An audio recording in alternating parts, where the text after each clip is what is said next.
In the headlines, estimates of expenditure and revenue for the financial year 2025 to 2026 have been laid in Parliament. Barbadians urged not to panic regarding poultry prices. Roadworks for the new Pendry development have been completed. Broadcasting from our studios in the Pine St. Michael, this is CBC NewsNight, starting now.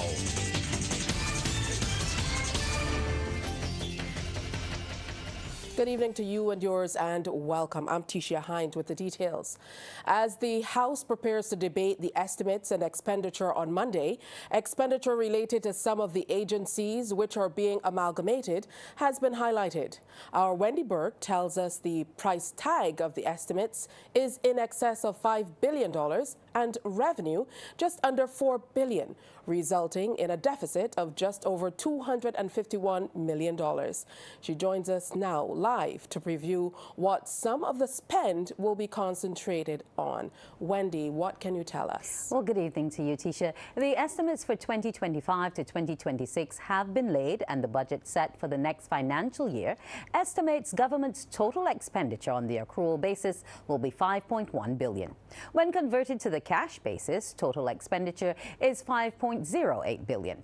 Of the amount approved for the 2025 to 2026 financial year, $3.5 billion represents current expenditure and $1.62 billion represents capital expenditure and amortization. Current revenue for the next fiscal year is projected at $3.9 billion. On the cash basis, current revenue is projected at $3.8 billion, an increase of some $110.3 million. The revised deficit of $251.9 million represents 1.3% of GDP at market prices, estimated at $13.9 billion. The primary surplus for the financial year 2024 to 2025 is estimated to be $558 million, or 4% of GDP on the cash basis. The expenditure on goods and services is expected to increase by $79.9 million over the revised figure for 2024 to 2025 to some $645.5 million.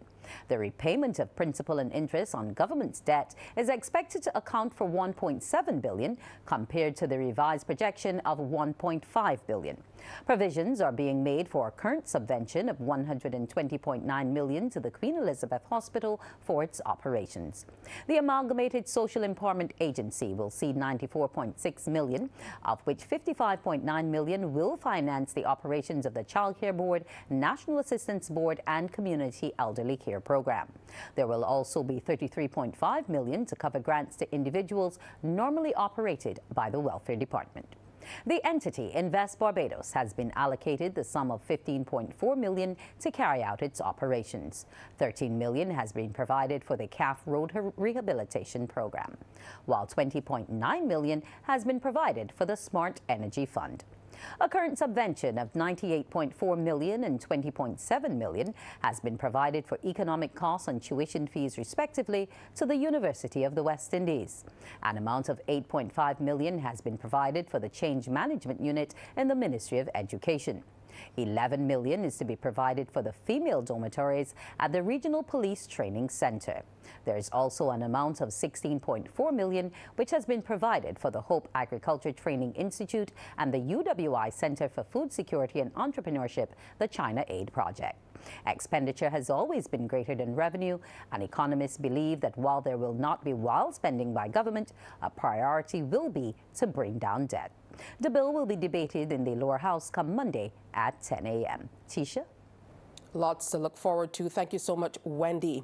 Now, amidst warnings about a potential increase in poultry prices as the industry faces supply chain disruptions, Barbadians are being urged not to panic. Authorities say they do not anticipate consumers may face a major price hike. Anesta Henry has that story. Poultry producers are paying more for the price of chicks from the island's main hatchery, Gales Agro Products. This is because the hatchery is forced to source its fertile hatching eggs from Europe at a cost of 10% more than its traditional supplier in the United States. The hatchery is not sourcing its eggs from the U.S. at this time due to an influenza outbreak in the state of Georgia. Minister of Agriculture, Food and Nutritional Security Indarir says concrete decisions about a rise in poultry prices are yet to be made. The main poultry producers have not yet determined what their price increase will be, or if in fact they're going to fund the increases. So this is still something that we are waiting for official word on. Managing Director of Gill's Agro Products, Barry Gill, says while small producers may have to pass on the cost to their consumers, larger producers are not likely to raise their prices. But Mr. Gill says there is no need for Barbadians to panic at this time. So I think chicken remains an affordable protein in terms of price per kilogram, and I don't think that consumers should panic about any mention of an increase, because I do not think it is going to be a dramatic increase if it happens. Mr. Gill explains how he expects the increase in the cost of baby chicks could impact the cost on supermarket shelves. The net effect on a finished chicken, if nothing else changes, but only the price of the baby chick goes up, the net effect is that you're adding 20 cents to a 1.5 to 2 kilo chicken, which means about 10 cents a kilo in terms of cost added to the finished product. So, some farmers, that 10 cents eats into their profit and they need to raise it by 10 cents. For others, they may be willing to absorb that 10 cents per kilo. Noting that farmers are grappling with rising production costs, Chief Executive Officer of the Barbados Agricultural Society, James Paul, says all efforts are being made to keep poultry prices under control. I don't think we should get too alarmed to think that somehow that the increase in the price is going to be massive, and if there is an increase, because some people do intend to hold their prices. There have been reports in recent weeks about a drop in egg production, leading to stock shortages at some local supermarkets. However, Mr. Paul says there are eggs on the island and there is no need for Barbadians to panic buy the poultry product. If we anticipate a problem, we will do something in order to correct the problem, right? So consumers need not fear that basically we do plan that we have already put things in place.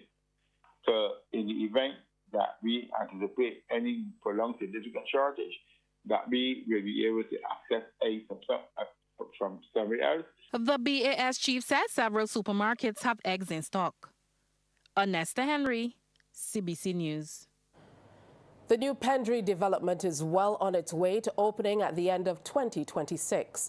The multi-million-dollar property is being erected on Barbados' Diamond Coast by United States-based luxury boutique hotel chain Pendry Hotels and Resorts. Pendry Barbados will consist of approximately 74 oceanfront guest rooms and suites, along with 46 private Pendry residences. The announcement was first made during the 2024 budget speech by Prime Minister Mia Motley, who indicated at the time that the development would result in a slight adjustment being made to the roadway in the area of Port Ferdinand St. Peter. Communications specialist of Hague Communications, Joyanne Hague, says all roadworks for the new road have been completed by C.O. Williams Construction Limited. However, the road is set to be resurfaced ahead of the grand opening. So far, the progress has been good for the hotel. We've completed the pile work in preparation for the foundation to be laid. That should start in another week and a half. Following that, we will start the vertical construction of the hotel, and that should commence around the first week of May. Providing all goes to plan, and particularly with the weather, we're hoping to still open up this hotel at the end of 2026. The Barbados Port Incorporated is battling an ongoing strain on its storage capacity, with some vehicle shipments remaining for much longer than desired in the Port of Bridgetown. Chief Executive Officer David Jean-Marie says as of Monday, February 10th, 469 vehicles and 28 vehicle shells were in the port, and Customs had a legitimate interest in another 14 vehicles also in the port. Some of them have been there for as long as 218 days, creating health and safety issues. And to make matters worse, Mr. Jean-Marie says the port expects the arrival of 842 vehicles within the next 5 days. We are therefore appealing to consignees to hasten the clearance and collection of their cargo from the port. Importers and consignees are reminded that they have a responsibility to submit appropriate documentation obtain the delivery order from the agent or from the freight forwarder, obtain release documents from customs and other regulatory agencies, settle their financial obligations to the port, and take delivery of the cargo. This process is conveniently facilitated electronically to facilitate faster clearance. Cargo remaining in port for extended periods contributes to congestion due to high volume and limits the physical space available for new incoming cargo. Inadequate yard space leads to issues with container handling and delays in cargo retrieval. Mr. Jean-Marie is reminding importers that cargo remaining in port for more than 30 days is classified as aged cargo and can be offered for sale by auction if it remains unclaimed. In general, consignees may have been given ample opportunity to clear and remove cargo from the port for one reason or another. Initial and subsequent communications are aimed at encouraging consignees to collect their cargo, and the sale of goods by auction is usually an action of last resort. Extended storage in port amidst increasing cargo and cruise activity is, however, a courtesy we can no longer afford, even with the collection of storage charges beyond the 5 business days free storage period. And now to a developing story. Police are on the scene of a reported robbery in St. George.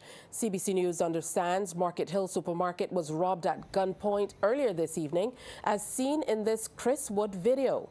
As more details come to hand, we shall share the information with you. Highly respected historian Trevor Marshall has died at the age of 77. Close relatives tell CBC News Mr. Marshall passed away at the Queen Elizabeth Hospital today around 4 p.m. His daughter, Sharifa Marshall, says her beloved father was battling a long-standing illness and was in and out of the hospital for the past few years. She says the former historian, educator, and author touched many lives as he made a major contribution to the preservation of Caribbean history and culture. Mr. Marshall celebrated his birthday yesterday. There's more work to be done to ensure and promote the national nutrition policy, especially with the vendors outside of schools. But officials remain confident that Barbados is well on its way to improving the stakes for children throughout the school system. And according to Education Officer with responsibility for healthy initiatives in schools, Hedda Phillips-Boyce, a social media campaign, Feeding Healthy Futures, goes live on February 17th. The campaign will run for 3 months and is targeted at primary and secondary school students, parents, and teachers. With support from the Pan American Health Organization and the Ministry of Health and Wellness, a key pillar of the policy, the recognition pillar, will be rolled out this school year. Schools and various stakeholders will be rewarded for initiatives towards healthier school environments. We are currently awaiting submission from schools, and 4 schools will be rewarded with vouchers for supplies and supporting equipment worth 4,000 Barbados dollars. Meanwhile, Deputy Chief Medical Officer Dr. Arthur Phillips says the policy is not just about restricting unhealthy choices, but is also about encouraging healthy choices. And he says the Ministry of Health and Wellness remains committed to the transition and encourage dialogue on public education on the policy to improve the health of Barbadian children. Local manufacturers are responding by adjusting their product offerings to align with the policy's nutritional standards. And I see this as a major victory.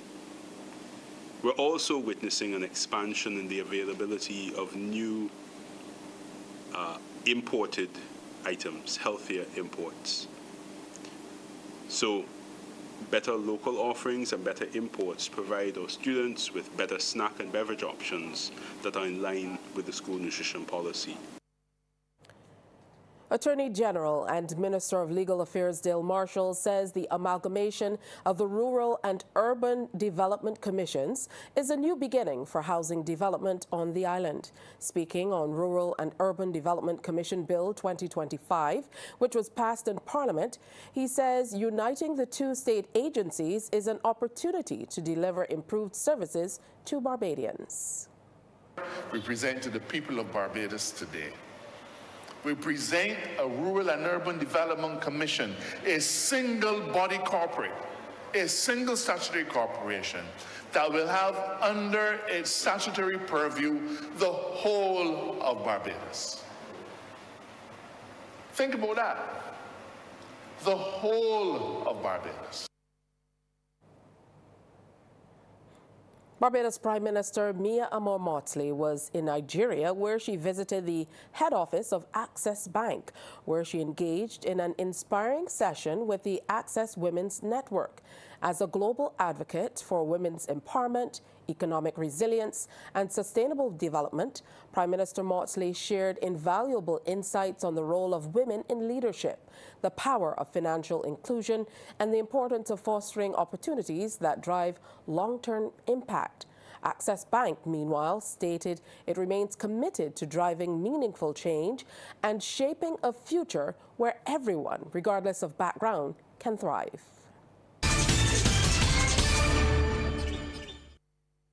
It's time now for sports, and Anne-Marie Burke is here.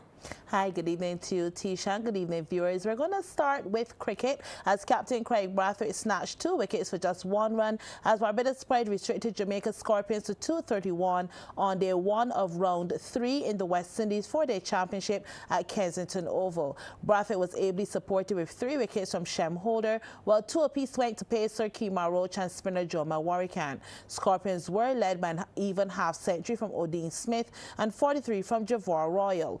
Pride then went to stumps on 9 without loss, trailing by 222 runs. Here's a look at some of the day's highlights.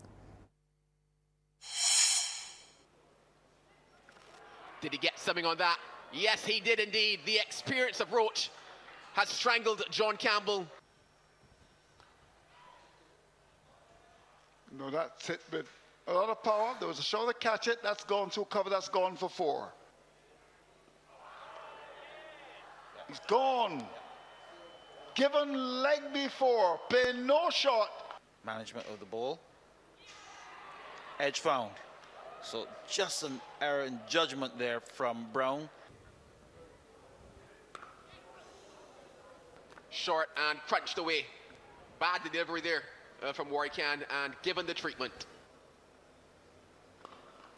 Well, you said it, and there it is. Well, he scratched that itch, and it's produced a 6. Clears the man at mid-off, clears the man at long-off, and bang. Wow. Had to give. Is there... He's gone. Given. It's important. Cut him in half, but did it find the edge?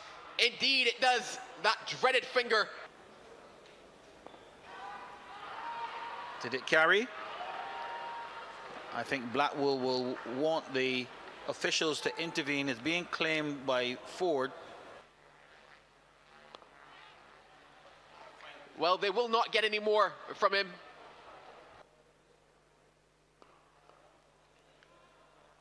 This time, he can't get it past the man at long on.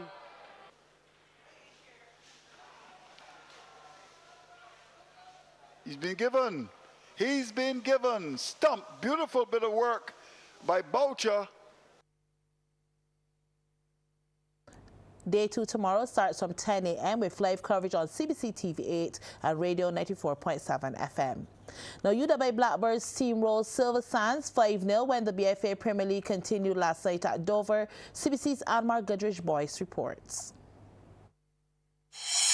Midweek BFA Premier League action returned to Dover. Silver Sands in green versus UW Blackbirds up first.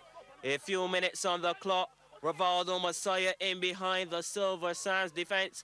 This should have been the opening goal, but instead the crossbar comes to the keeper's rescue. 19 minutes in now. The Blackbirds picking Silver Sands apart down the wing, and nobody's tracking the run of Jerron Utterson. The side foot finish takes a deflection, but that's 1-0. 8 minutes later, a pass of precision from UWI's goalkeeper, Caden Hishong, was the foundation for the building of the second goal.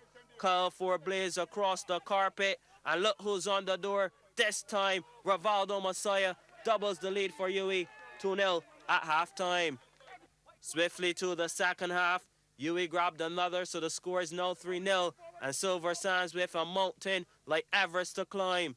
80th minute, time for more. Josiah Maximilian to put the game to bed. Sweet dreams for him, nightmares for the Silver Sands goalkeeper, 4-0. And you can make that 5. The cross into the box is turned in by Mikael Grant, and that's how it ended. UWI Blackbirds 5, Silver Sands 0. And Mark Goodrich voice, CBC Sports. Meantime, in the nightcap fixture featuring defending champions Weymouth Wales and Deacons, it was abandoned at halftime due to the serious nature of an injury to the Deacons goalkeeper Kevin Alsop. A decision on the outcome of that match will be made by the BFA committee.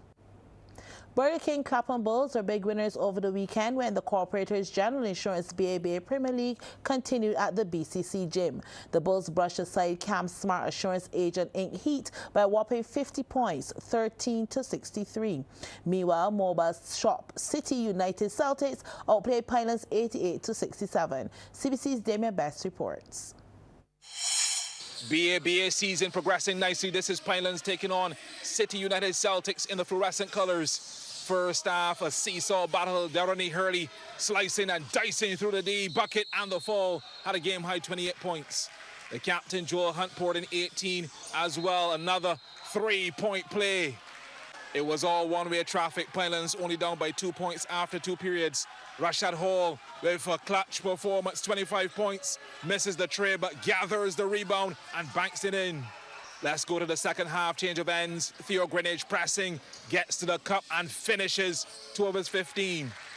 But the Celtics would blow this one wide open, heading into the fourth, opening up a 23-point lead and eventually closing this one out 88-67 against Pinelands.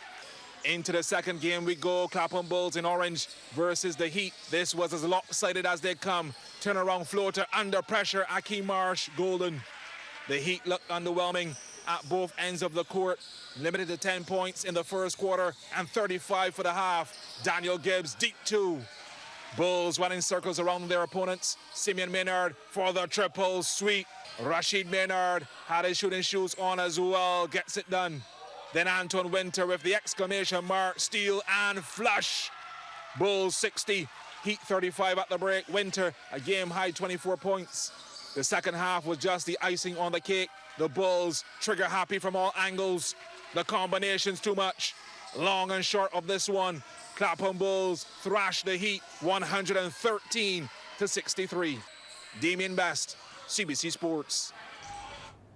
And that's it for the first look at sports. We return later with a lot more. So back to you, Tisha. Okay, thank you so much, Anne-Marie. I hope up next we have some school sports coming. Not yet. Tomorrow. The schools had a break today. All right, you can still come back for the second half.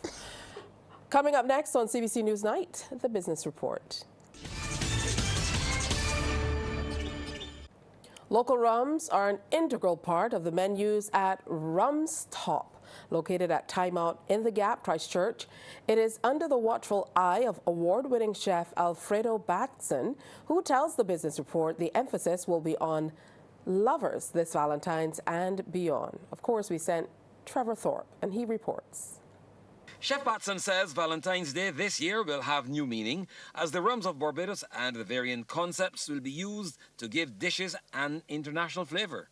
And as the mover and shaker of the enterprise, he says for Valentine's and beyond, there will be an open menu. We're building up now, and what we're actually doing in these days, and we're actually probably going to take it a little further, because we know there's Valentine's Day, but then we want to have the month of February and celebrate the entire month as well. So we were also building up for the next couple of days. We're going to offer this special for the rest of the week, and then hopefully we might even look at doing it for the entire month of February, where you could come and enjoy and have your loved ones for the month of February.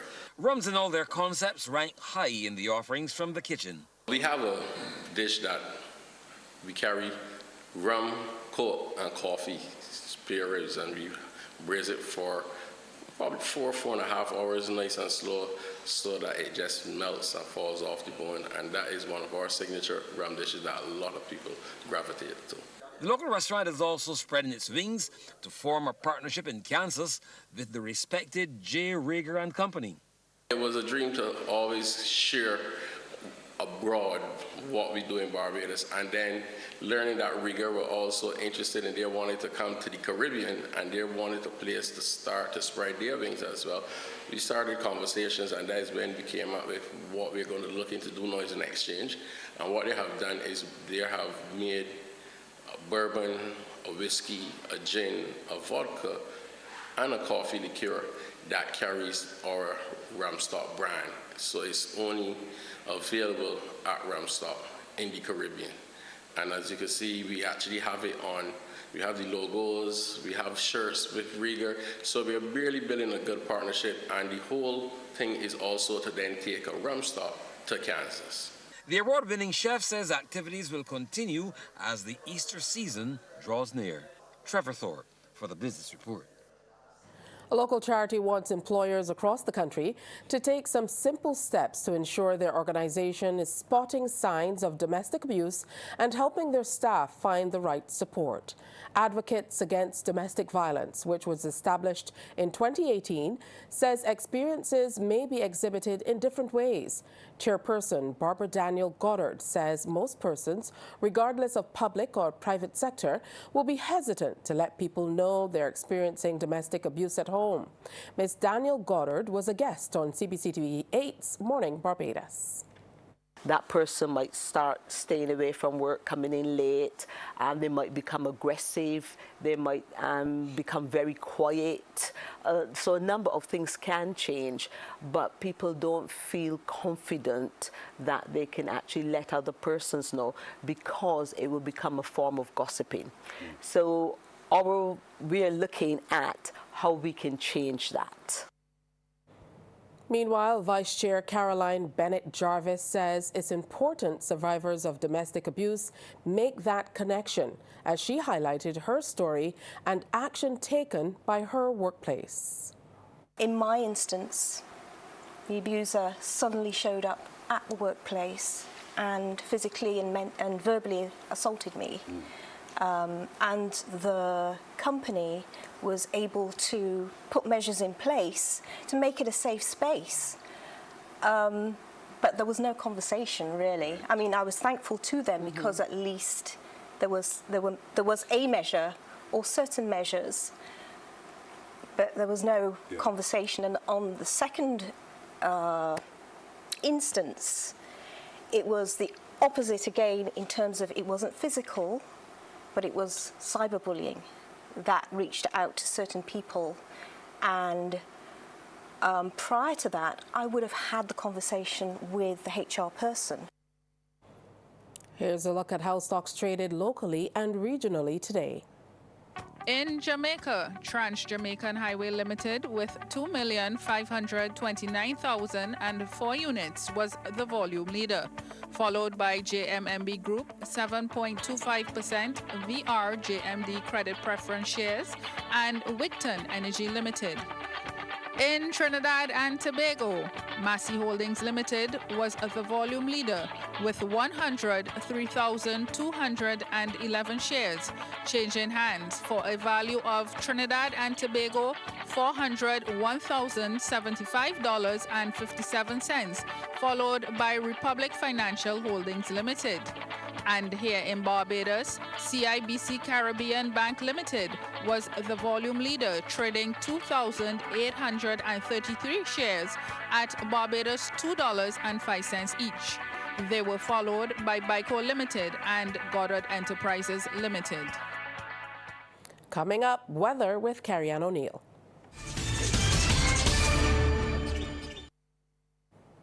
It's over to Carrie-Ann O'Neill for a look at the weather. Good evening to you, Carrie-Ann. Good evening to you, Tisha, and good evening, everyone. Well, today in Barbados, the high-pressure system was our dominant feature. However, we had some pockets of instability, maintaining occasionally cloudy skies along with some showers. The winds are gusty, up to 37 knots, and those seas moderate to rough in open water. We do have a small craft warning and high surf advisory in effect. Now, the maximum temperature today was 29 degrees Celsius, the minimum 22 degrees. At present, the temperature stands at 26 degrees Celsius. The relative humidity, 68%. Those winds are coming in from the east. We take a look now at some atmospheric conditions across the region, where I can tell you that those temperatures are ranging from 24 to 27 degrees Celsius. The humidity shows moisture is building over in Antigua as well as Grenada, and the winds are generally moderate to breezy across the region. We take a look now at our satellite feed, where that high-pressure system was the dominant feature across the region. For us here in Barbados, we had those pockets of instability, maintaining occasionally cloudy skies along with some showers. Now, the winds, they are up to 37 knots for us, and the seas moderate to rough in open water, with swells peaking at 3.5 meters. We are urging small craft operators as well as sea bathers to exercise caution. There is a small craft warning as well as high surf advisory in effect. Now, later on tonight, we can expect cloudy skies along with clear breaks and some scattered showers. Now, further south, showers and rain prevailed across the Guianas. Over now in the Western Caribbean, we had occasionally cloudy skies along with a few showers across most of the islands. Well, that's our first look at the weather. After the break, we'll have the forecast. Welcome back. In the forecast for tomorrow, the sun is expected to rise at 6:22 and will set at 3 minutes after 6. Now, the first high tide, that's expected at 4:51 in the early morning. The first low at 16 minutes after 10 in the morning. The seas, moderate to rough in open water, with swells peaking at 3.5 meters. We are urging small craft operators as well as sea bathers to exercise caution. The winds, they're coming in from the east to the east-northeast, and they are strong, peaking at 47 kilometers per hour. For us here in Barbados tonight, we can expect cloudy skies along with clear periods and a few brief scattered showers. Over the next 3 days, a mix of sunshine, clouds, and showers can be expected.